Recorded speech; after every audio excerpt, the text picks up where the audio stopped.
Correction de l'exercice numéro 24, page 48, Physique-chimie Bordas. Chapitre 2, Imagerie médicale.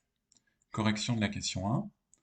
Les impulsions sonores émises par la chauve-souris ont une fréquence de 100 kHz, ce qui correspond à 100 000 Hz, puisque 1 kHz est équivalent à 1000 Hz. Cette valeur est plus grande que la limite supérieure des fréquences audibles pour l'oreille humaine. L'oreille humaine permet au maximum d'entendre des sons de fréquence 20 000 Hz. Donc, conclusion, il s'agit d'ultrasons. Correction de la question 2. D est égal à V fois T. La distance parcourue est égale à la vitesse de déplacement fois la durée de ce déplacement.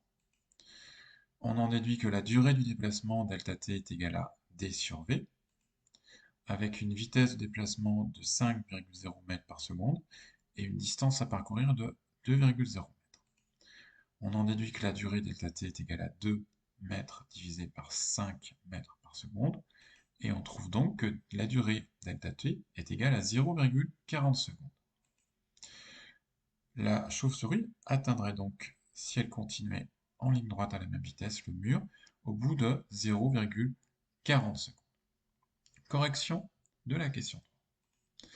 L'écho se propage sur une distance qui correspond à D est égal à 2 fois 2,0 mètres, c'est-à-dire 4 mètres.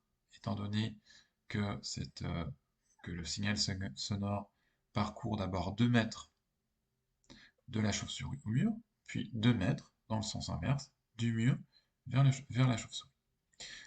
Tout cela à une vitesse qui correspond à la vitesse de propagation du son, c est égal à 340 mètres par seconde. D, la distance de propagation, est égale à la vitesse de propagation c, multipliée par la durée de propagation delta t.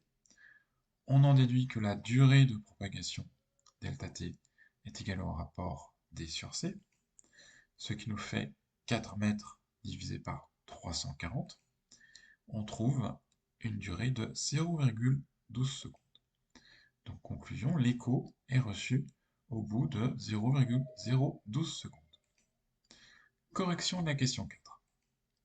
La durée qu'il faut à la chauve-souris pour commencer à réagir va donc être au total de 0,012 secondes, le temps qu'il faut pour recevoir l'écho émis, plus 0,100 secondes, le temps qu'il faut pour physiquement réagir, ce qui fait un total de 0,112 secondes. Donc cette durée est nettement inférieure à la durée mise pour atteindre le mur en ligne droite. On a 0,112 inférieur à 0,40. Par conséquent, il est possible pour cette chauve-souris d'éviter le mur.